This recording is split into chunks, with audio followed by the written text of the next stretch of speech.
Marvel Snap is finally here. I've been playing in closed beta for the last 5 months, and as a result, I've amassed a whole bunch of top tips which you're going to want to listen out for. My name is Specimen. Make sure you're subscribed to the YouTube channel for more Marvel Snap content. Tip number 1 is to upgrade your common cards. Common cards are the most efficient way to upgrade your collection level. In Marvel Snap, if you spend 100, 200, 300, 400, or 500 credits, you are getting 2 collection levels for every 50 credits you spend. The exception to that rule is the common cards. You're spending 25 credits for 1 collection level. This means early game, if you've got a bunch of commons sat around in your deck builder that don't have enough boosters, it's a really nice idea to play a few games with a common only deck, putting in just 12 common cards, and then as soon as you have enough boosters to upgrade a common card, you upgrade it and then replace it with another common card. This is going to be the quickest way to get access to more cards. Another thing to note is whenever you get an infinity split on a card, the max rarity, you're also going to get a new common card. So it's also a really good idea to prioritize getting those infinity upgrades because, again, it's going to result in just saving a few precious credits. The second tip is all about maximizing the rank system, and you're really going to be focusing on 2 key things: knowing when to snap and knowing when to retreat. Retreating in Marvel Snap feels weird at first. It's like, why would I just give up on this game? But you have to really compare Marvel Snap's rank system to that of poker. In poker, if I get a bad hand and my opponent raises, I'm going to fold most of the time. And in Marvel Snap, that should be very, very similar. If things just don't quite go your way, which is going to happen in some games, let's say the first location randomly gives your opponent a 12 stat card and you have a -8 stat card. If your opponent snaps, you should be retreating and just moving on to the next game. You lose 1 cube, who cares? Because in the next game, you might perfectly time a snap and end up with 4 or even 8 cubes off your opponent.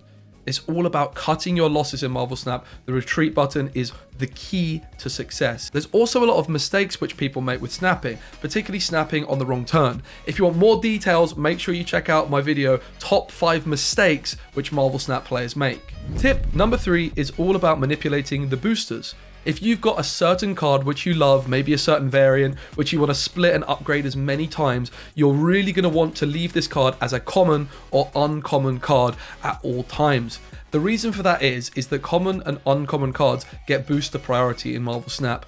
Every time when you finish your game in Marvel Snap, one of your cards is going to get some boosters, and if that card is common or uncommon, it's going to be getting those boosters more frequently. So rather than just upgrading that Spider-Man variant that you've got straight away, leave it at common or uncommon until you have enough boosters and credits to upgrade it completely, get the split, and then leave it at common and uncommon again, just because that's going to speed up the process of getting those cosmetic upgrades. Now, if you're early on in the game, this is not something that you should worry about too much. This is more just something down the line if there's a certain card which you really want to get those cosmetic upgrades for. Tip number 4 is to adapt your decks to the hot and featured locations. These are locations which every few days will show up more frequently. I've had some of my best Marvel Snap climbing sessions when these hot and featured locations have been in the game, and I've built the perfect deck to suit them. Make sure you subscribe to the channel because I will be posting deck guides for fantastic decks to climb with when there's hot and featured locations. The 5th and final tip is how to best use your gold in Marvel Snap. But before we talk about it,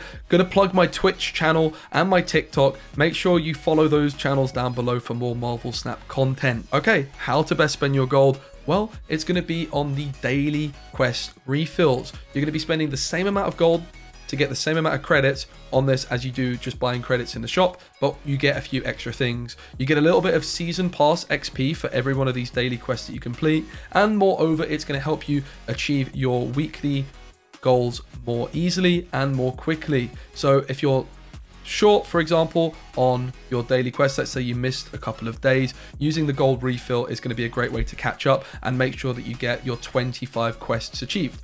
Added to that, it's also just going to get you those cards and resources more quickly. So at the start of the game, that's going to be really nice where you're unlocking lots of new cards every day. You're going to maybe be getting just an extra card that day earlier than you otherwise would have. That's all the tips that I have for you today. Make sure you let me down in the comments below if you've got any tips that you'd like to share with other players that I might have missed. Make sure you check out the top 5 mistakes which Marvel Snap players make, because there's some really big ones in there that I'm sure you're going to want to find out more about. If you've watched this far, make sure you like the video, please. It does help me out. And let me know down below if there's anything else you you want to see from me on Marvel Snap. Nice one for watching. My name's Speci, and I'll see you on the next Snap video.